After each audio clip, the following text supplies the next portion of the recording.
Vamos a continuar el día de hoy con la carta que escribe el medio hermano del Señor Jesucristo, Santiago, Jacobo. Se dice que esta probablemente fue la primera carta que se escribió después de Cristo. Después que Cristo murió, esta fue la primera. Y Santiago tenía mucha influencia de su hermano Jesucristo. Vivía con él, vivía en Nazaret. Y aparte de tener esta relación, oyó probablemente muchas veces la instrucción, la enseñanza de Cristo. También parece que él conocía muy bien los salmos, los proverbios, porque muchas de sus escritos tienen que ver con los salmos y los proverbios. Cuando tú lees los proverbios nos enseñan a ser sabios en la vida, a conducirnos en la vida de una manera que a Dios le agrada cómo nos conducimos. Entonces, lo primero que empieza hablando Santiago es acerca de las pruebas.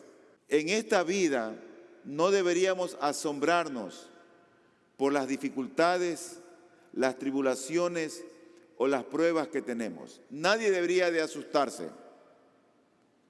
Más bien debería preocuparse si todo parece ser color de rosas, si todo parece que va bien.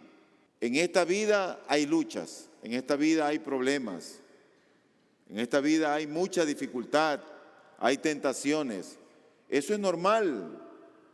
Los únicos que no tienen problemas son los que ya se murieron. Y esto es si es que se murieron en Cristo. Porque si se murieron en tinieblas, como dice la Biblia, también están en problemas. Entonces, quiero continuar el día de hoy con el versículo 13 al versículo número 18 del libro de Santiago, donde dice lo siguiente: que nadie diga cuando es tentado, soy tentado por Dios. Porque Dios no puede ser tentado por el mal y Él mismo no tienta a nadie. Sino que cada uno es tentado cuando es llevado y seducido por su propia pasión. Después, cuando la pasión ha concebido, da a luz el pecado. Y cuando el pecado es consumado, engendra la muerte. Amados hermanos míos, no se engañen. Toda buena dádiva y todo don perfecto viene de lo alto, desciende del Padre de las luces, en el cual no hay cambio ni sombra de variación. En el ejercicio de su voluntad, Él nos hizo nacer por la palabra de verdad, para que fuéramos las primicias de sus criaturas. Hasta ahí la lectura de hoy. El día de hoy vamos nosotros a reflexionar en esta palabra que Dios nos envía por medio de Santiago, hermano de Cristo. El tema sobre el cual ha venido hablando Santiago son las pruebas, son las luchas, las tribulaciones, las dificultades por las que atraviesa el cristiano. Dios prueba siempre nuestra fe para ver si nuestra fe es genuina, para ver si nuestra fe es verdadera. Aquí en la iglesia han desfilado muchos hermanos que cuando ha venido la prueba es que se van corriendo del Señor, de los hermanos, de la iglesia. No han soportado las situaciones o las adversidades que les han venido en la vida.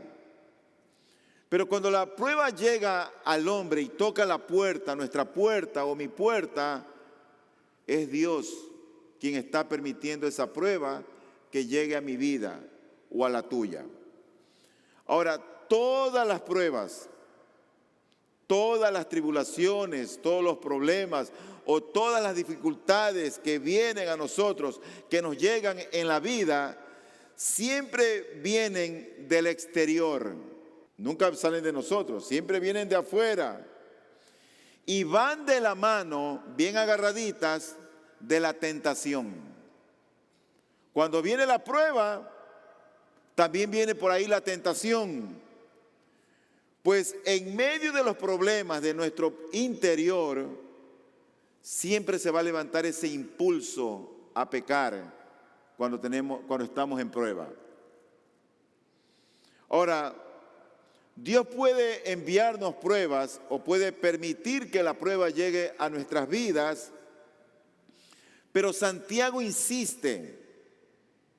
Él afirma que Dios no es el autor de las tentaciones. Él permite la prueba y Dios llega hasta la prueba. Pero cuando el hombre peca, ya eso no le corresponde a Dios. Eso le corresponde al hombre. Porque la tentación a pecar, nos vamos a dar cuenta en la Biblia que no viene de parte de Dios, sino de nuestra propia naturaleza pecaminosa. Como dije, Dios envía la prueba y Dios llega hasta ahí, hasta la prueba. Y Él nos acompaña en la prueba.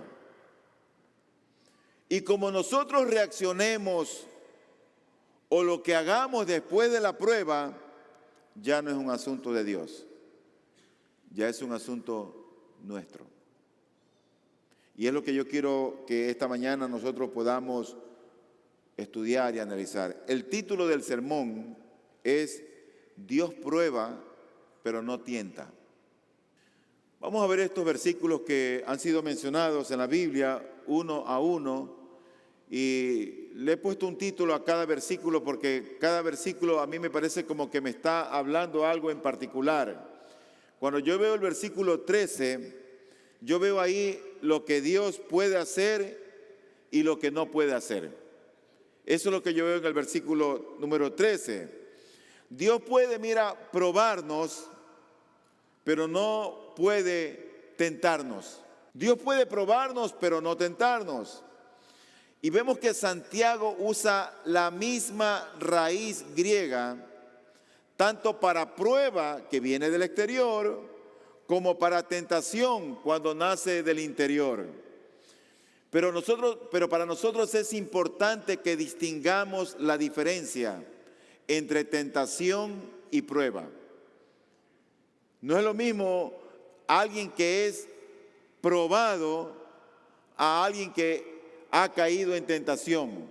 No es lo mismo una prueba que la tentación. Dice el versículo 13, que nadie diga cuando es tentado, soy tentado por Dios. Porque Dios no puede ser tentado por el mal y Él mismo no tienta a nadie. Cada vez que somos nosotros probados, hay una posibilidad de caer en tentación. Cada vez que llega una prueba a tu vida, hay la posibilidad de caer, de ceder a la tentación. Te lo voy a explicar un poquito mejor para comprenderlo. En la providencia de Dios no es otra cosa que la manera como Dios cuida, protege y guarda a todas sus criaturas. Tú estás aquí en esta mañana por la providencia de Dios. Dios te ha guardado, Dios te ha alimentado los años de vida que tú tienes. Dios te ha librado de los secuestradores, te guardó en la pandemia, te ha guardado en los terremotos. La mano de Dios ha estado sobre nosotros. La providencia del Señor nos ha cuidado hasta ahora. Pero imagínate que la próxima semana tú tienes una tremenda dificultad económica. Entonces, cuando llega esa prueba a ti, cuando llega esa dificultad económica, nosotros podemos vernos tentados a cuestionar la providencia de Dios. Y cuando ya la cuestionas, ya estás en pecado, porque estás cuestionando lo que Dios es. Imagínate acerca de la manera como si tú tienes un familiar que está muy enfermo, que es joven o es un niño, tú pides oración a Dios, pides oración a la iglesia, a los hermanos. Dios en su bondad y misericordia escucha la oración y responde favorablemente a la oración. Y ese niño se sana. Tú dices, ay, es que el amor de Dios es tan grande, tan bueno Dios. Pero, ¿qué pasa si ocurre lo contrario? ¿Qué pasa si ese niño a quien tú amas, ese familiar a quien tú amas, enferma y muere? Es una prueba muy dura, pero en ese momento tú te ves tentado a cuestionar el amor de Dios. Cuando llega la prueba va de la mano de la tentación. Por lo tanto, la tentación es también una prueba. Ahora, la tentación no es pecado. Ceder a la tentación o caer en la tentación, eso es pecado. Ahora, imagínate tú sales por Guayaquil, tú vas por los centros y tú ves a muchos niños pidiendo dinero, limpiando parabrisas, tú ves muchos niños vendiendo barquillos y tú ves mucha gente pobre. Pero aparte de eso, tú vas por los juzgados y tú ves la injusticia como aflora, ves la corrupción, ves la perversión, la maldad en el corazón del hombre. Y eso para ti es una carga. Bueno, el sufrimiento de los pobres y la prosperidad de los justos puede tentarnos a cuestionar la justicia de Dios. Puede llevarnos a cuestionar la existencia de Dios. Porque alguien diría, ¿y por qué Dios no obra dándole sustento a los pobres, alimento al necesitado? Por lo tanto, cuando viene la prueba, también viene de la mano la tentación. Y la tentación en sí misma es una prueba más. Perseverar bajo las pruebas incluye vencer ese tipo de tentaciones. Viene la tentación y te ves tentado a cuestionar la grandeza de Dios, el amor de Dios, la existencia de Dios. Entonces tú dices, no, Dios sigue siendo bueno. Aunque esto me haya pasado a mí, Dios sigue siendo generoso. Pero si eso te afecta de tal manera, la tentación está allí, tú cuestionas a Dios, reniegas contra Dios, te resientes contra Dios, te enojas con Dios. Y llega el momento en que tú no quieres saber nada de Dios. Dios nos prueba. Dice la Escritura en el libro de Génesis 22 que Él probó al patriarca Abraham. Abraham es el conocido como el padre de la fe. Y dice la Biblia en el versículo 1, aconteció que después de estas cosas Dios probó a Abraham y le dijo, Abraham. Y él respondió, aquí estoy. Tú sabes cuál fue la prueba, ¿no es cierto? No vamos a leer todo eso. Pero él dijo, mira, el hijo que tienes, el único, llévalo al monte y sacrifícalo para mí. Dios estaba probando la fe de este hombre. Tú conoces la historia, él llevó a su hijo Isaac al monte y en el momento en que iba a sacrificar a su hijo, el ángel, detente, le dice. Dios estaba probando a Abraham. Dios ha probado a su pueblo Israel. Dice la Escritura en Jueces 2, 21 y 22, tampoco yo volveré a expulsar de delante de ellos a ninguna de las naciones que Josué dejó cuando murió, para probar por medio de ellas a Israel, a ver si guardan o no el camino del Señor y andan en él como lo hicieron sus padres. Muchas de las cosas que pasan en nuestra vida no es una cosa más que la prueba que Dios está enviándonos para probar lo que hay en nosotros, para probar tu fe. Tú dices, yo soy cristiano. Bueno, Dios te va a probar en un momento dado. Dios probó a Abraham, Dios ha probado a su pueblo Israel, Dios probó a Jeremías, Dios probó a Isaías y Dios continúa el día de hoy probando a su iglesia. Ahora, pero el texto nos dice que Dios no tienta porque Él mismo no puede ser tentado. Que nadie diga cuando es tentado, soy tentado por Dios, porque Dios no puede ser tentado por el mal y Él mismo no tienta a nadie. Dios no tienta. ¿Por qué? Porque Dios mismo no puede ser tentado. La tentación no es otra cosa más que ese impulso para pecar. Pero Dios no es susceptible de desear o sentirse atraído por el mal para hacer el mal, es decir, para pecar. Dios no puede desear que eso tampoco le acontezca a sus hijos. Dios no puede ver el pecado. Sus ojos son tan santos, tan puros. La prueba no es un pecado, la prueba es eso, una prueba. Israel y varios personajes en la Biblia hicieron lo contrario. En vez de Dios probar a sus hijos, hay mucha gente que prueba a Dios. Muchos personajes en la Biblia, Gedeón fue uno de ellos. Señor, pero mira, es que yo te pido solamente una vez más.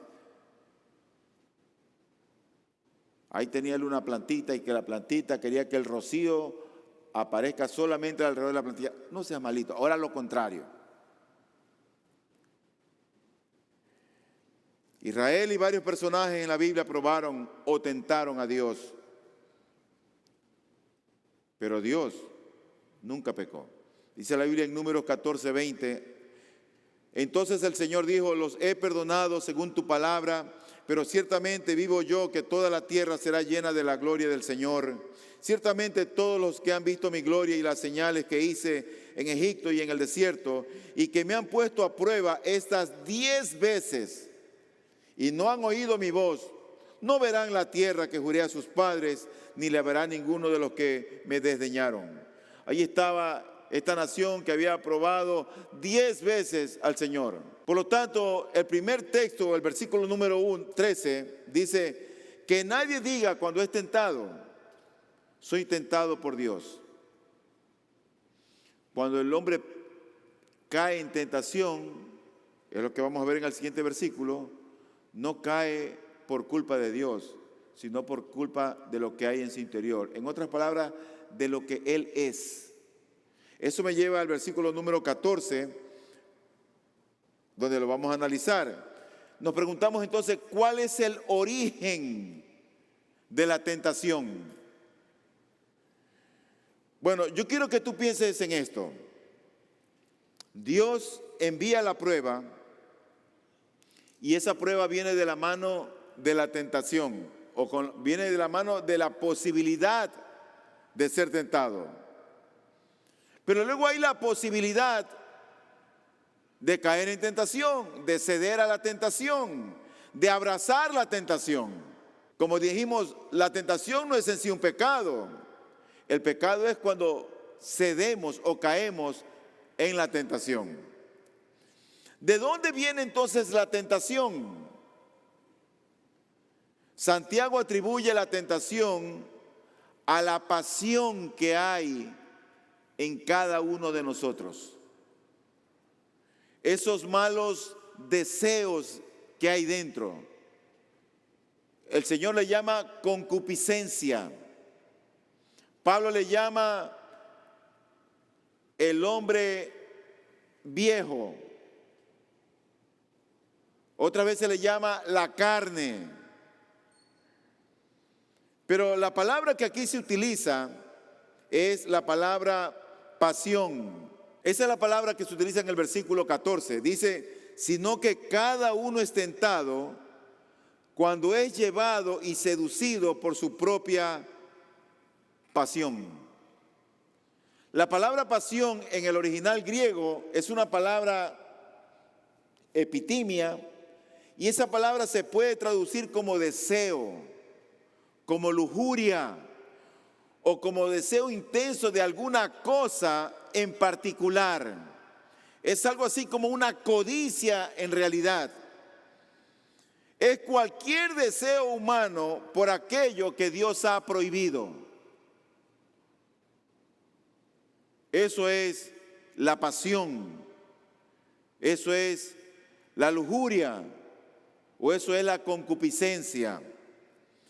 Dice en 1 de Pedro 2:11, amados, les ruego como a extranjeros y peregrinos que se abstengan de las pasiones carnales que combaten contra el alma.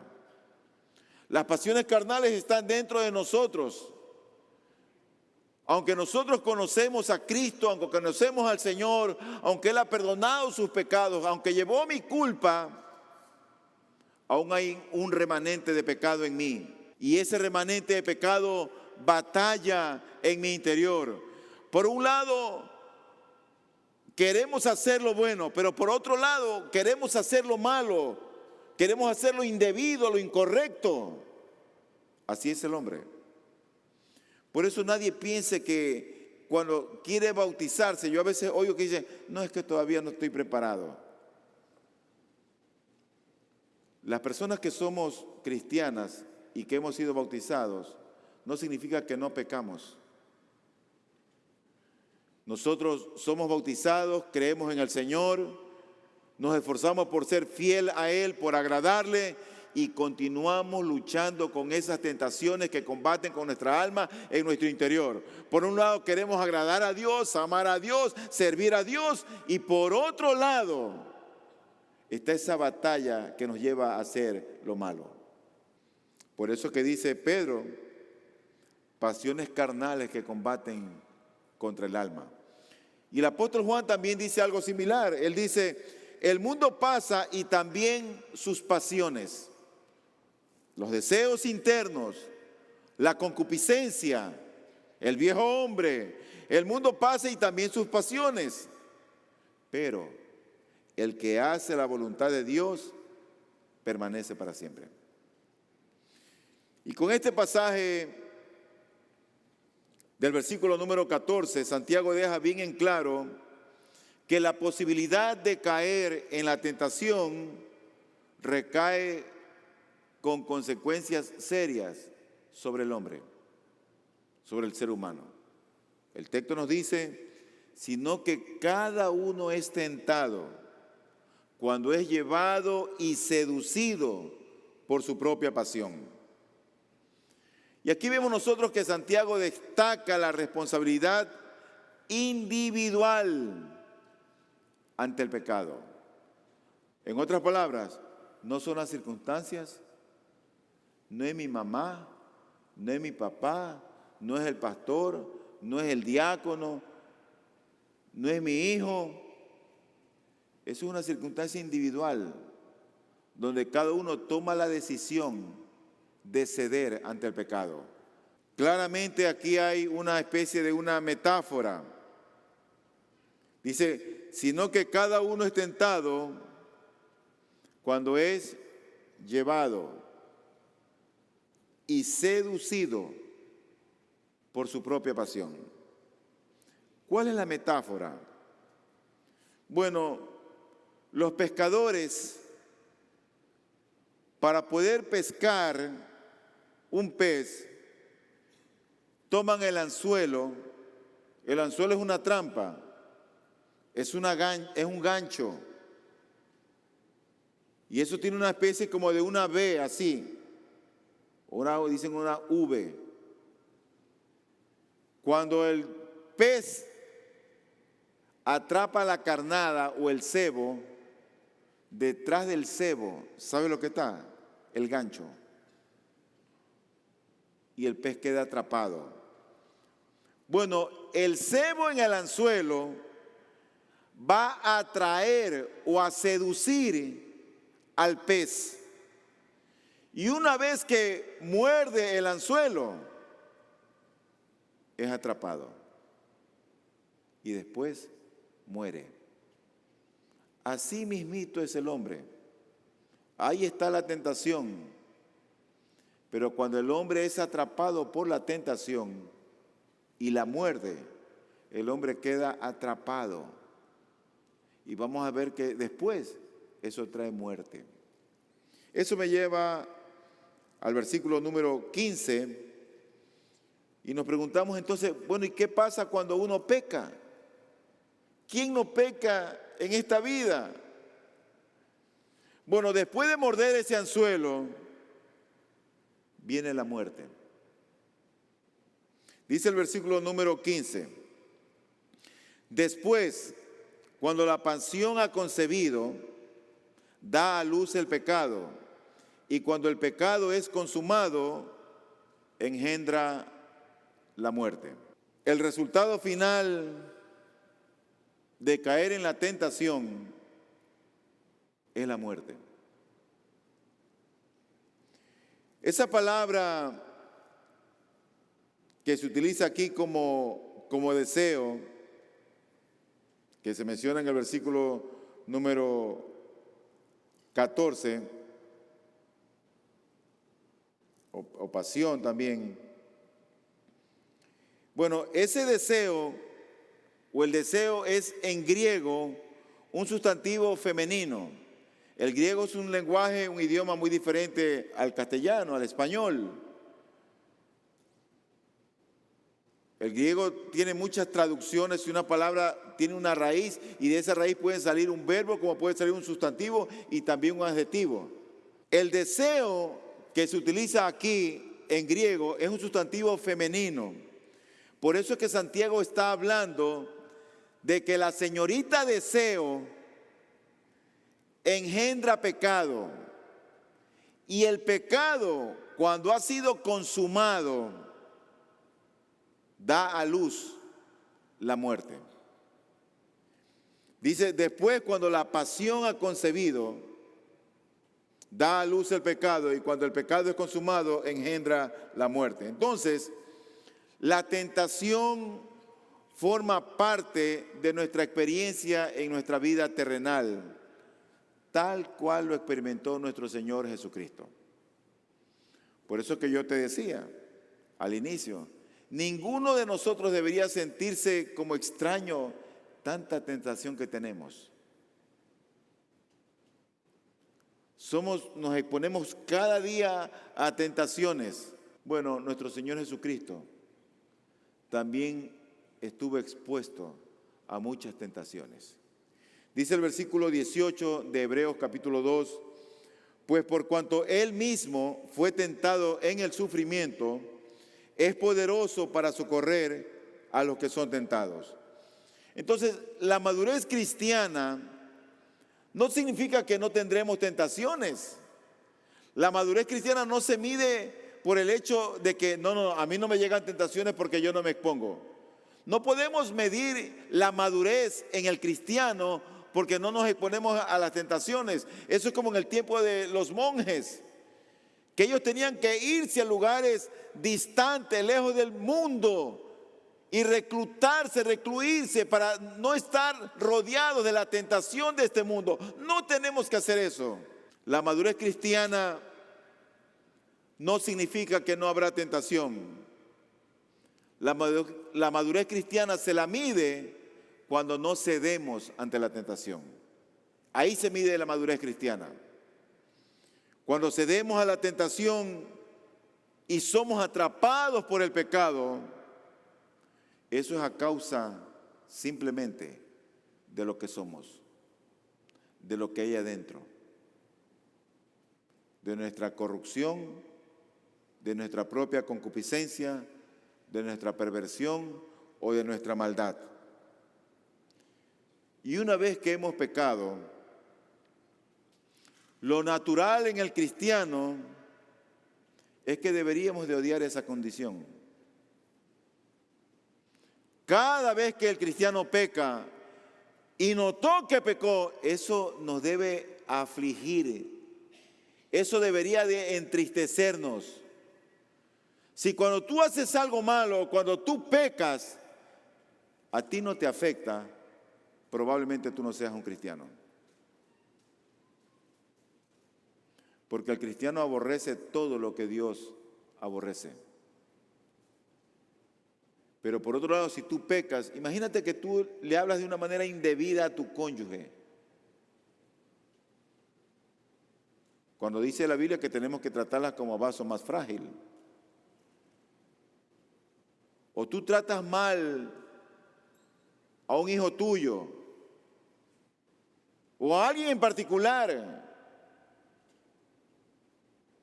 y no te afecta. Una persona ve y esa persona, oye, pero tú trataste mal, pero a ti no te afecta. No, yo fui justo, pero a ti no te afecta. Si a ti no te afecta, habiendo pecado, es probable que tú no seas cristiano. De ahí es que Pablo, siendo sensible a lo que había en él, y cuando sabía que pecaba, él llegó a decir, miserable de mí, ¿quién me librará de este cuerpo de condenación?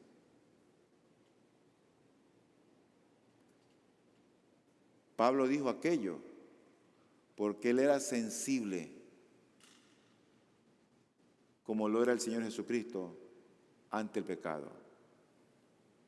Pero a veces nosotros hacemos cosas, decimos cosas, actuamos de una manera y nada, parece que estamos bien.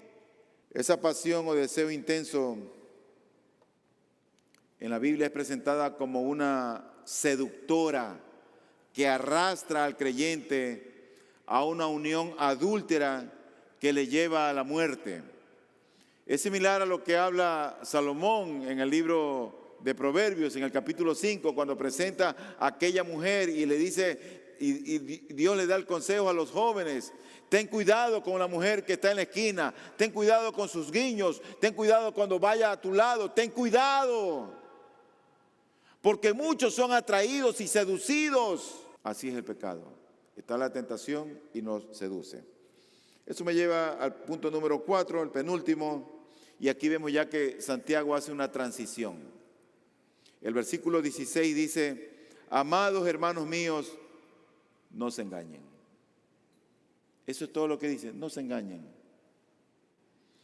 Y Santiago no quiere pasar, por supuesto, con este pasaje, no quiere pasar por alto lo que él va a decir del Creador de los cielos y de la tierra. Él no quiere pasar por alto lo bueno que es Dios. Pero por otro lado, él quiere que tengamos presente lo que es la prueba y lo que es la tentación. ¿Quién envía la prueba y de dónde sale la tentación? Él no quiere que olvidemos sus fuentes. La fuente de la prueba es Dios. La fuente de la tentación somos nosotros. Y Santiago nos está diciendo allí: amados hermanos míos, no se engañen. Es como que si dijera: acuérdate que la prueba te la envía Dios, y acuérdate que la tentación sale de ti. No te engañes. Te voy a decir cómo es Dios. Te voy a decir quién es Dios. Tienes que saber cómo es ese Dios que permite la prueba, pero que no envía la tentación. Y eso me lleva al versículo 17. La fuente de todo bien. 17 y 18. La fuente de todo bien. Dice el versículo 17: toda buena dádiva y todo don perfecto viene de lo alto. Desciende del Padre de las luces, con el cual no hay cambio ni sombra de variación. Y es que, hermano, amigo, amiga, abogada, de arriba no puede venir nada malo. De los cielos no puede venir nada que sea malo, nada que sea dudoso, nada que esté en mal estado. ¿Sabes quién vino del cielo? Jesucristo. Y vino para darnos vida y vida en abundancia. Vino para llevar nuestras cargas. Vino a vivir lo que tú y yo no hemos podido vivir en este mundo. Vino a vivir una vida de tal manera que el Padre esté agradado de la manera como Él vivía. Vino a tomar mis culpas. Del cielo no puede venir nada malo. Y en este versículo, toda buena dádiva y todo don perfecto hay una repetición de palabras. Buena dádiva, don perfecto. ¿Por qué? Bueno, hay algunos que lo traducen así: todo don bueno y perfecto. Hay personas que, algunas traducciones que la tienen así. Pero esta es una afirmación sobre el origen de los buenos regalos, de los buenos dones, el origen o la fuente que viene del cielo. Y Santiago aquí está usando la creación de Dios, la creación de los cuerpos celestes, como una evidencia de su poder y del cuidado que Dios tiene en este mundo. Y esa es una idea que aparece frecuentemente en los salmos, que aparece en los libros históricos, que aparece en las oraciones de hombres en la Biblia.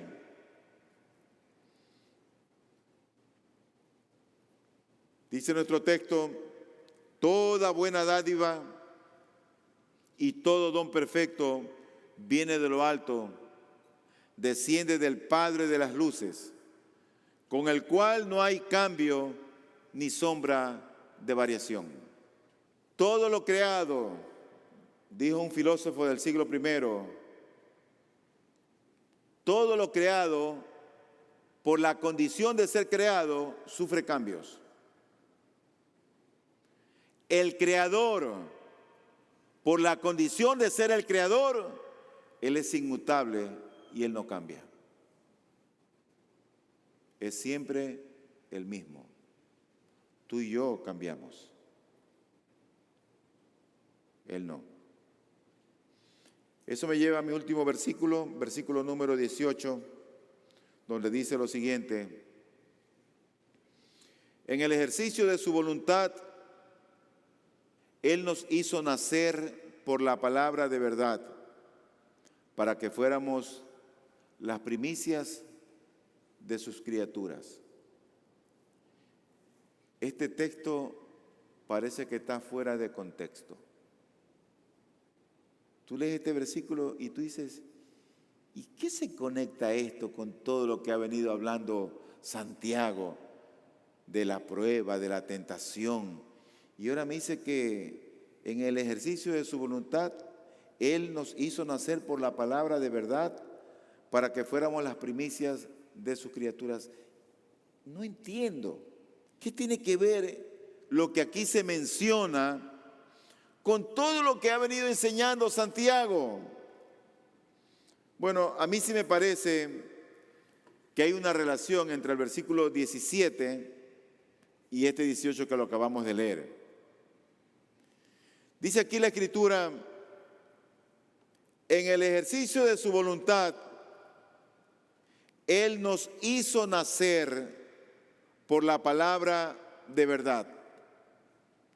Yo creo que el tema al cual se está refiriendo aquí Santiago, ese nos hizo nacer por la palabra de verdad, porque esta es una carta que está escrita para los cristianos que estaban dispersos en el mundo del siglo I, para aquellos creyentes que estaban huyendo, que andaban como judíos errantes. Es escrita para hermanos en la fe. Es escrita para la iglesia de hoy. Por lo tanto, yo creo que este versículo tiene que ver con el nuevo nacimiento. Cuando dice: Él nos hizo nacer por la palabra de verdad, tiene que ver con el nuevo nacimiento o con la regeneración, con la redención, que es ese don perfecto que desciende de lo alto. Ahí está la conexión. La salvación que Él nos ha otorgado consiste en una cosa: en revelar a Jesucristo, quien viene de lo alto. Mira, no importa cuántos himnos tú te sepas, no importa si tú eres un buen músico, no importa si tú te gusta leer hartísimo la Biblia, si Cristo no ha sido revelado a tu alma, a tu corazón, tú no eres creyente. Pero si por otro lado el Señor Jesucristo ha sido revelado a tu alma, a tu vida, entonces tú vas a ser obediente y vas a decir: pastor, quiero bautizarme. Pastor, quiero servir en la iglesia. Pastor, quiero ser parte de este cuerpo. Pastor, quiero que me pastoreen. En el ejercicio de su voluntad, Él nos hizo nacer por la palabra de verdad. Santiago está hablando de la obra redentora de Dios. Esa frase que está aquí, palabra de verdad, es, por así decirlo, como un anticipo o una referencia a la redención que va a hablar en el versículo número 21. En el versículo número 21, o sea, unos versículos más adelante, dice: por lo cual, desechando toda inmundicia y todo resto de malicia, reciba con ustedes la palabra. Algunas traducciones le ponen como la palabra de verdad. La traducción que nosotros utilizamos dice la palabra implantada, que es poderosa para salvar sus almas. Entonces Santiago lo que está haciendo es apelar al nuevo nacimiento de los cristianos como un claro ejemplo de la bondad de Dios, de la providencia de Dios, que siempre viene de lo alto. Cada vez que tú recibes la gracia de Dios, la bendición de Dios, el cuidado de Dios, el sustento de Dios, la respuesta de Dios, tenlo por seguro que eso no sale de aquí de la tierra. Eso viene de arriba, viene de lo alto. Y tú y yo tenemos que poner nuestras miradas en las cosas de arriba, no en las que se ven, porque las que se ven son terrenales y pasajeras, pero las que no se ven son eternas. Por eso pongamos nuestra mirada en ese Dios que no vemos, pero por la fe sabemos que está allí. Pongamos nuestra esperanza en aquel Dios que dejó los cielos para venir a la tierra, en aquel Dios que descendió de arriba. Pero recuerda, Dios permite las pruebas, pero cada vez que pecamos es a causa de lo que somos. Que Dios nos ayude a que con el paso del tiempo podamos madurar en la fe y que cuando venga la prueba y traiga de la mano a la tentación, pasemos la prueba y al final Dios nos vea como aprobados. Y no que no, le mandé la prueba, pero míralo, ahí cayó en la tentación. Que Dios nos ayude. Vamos a orar.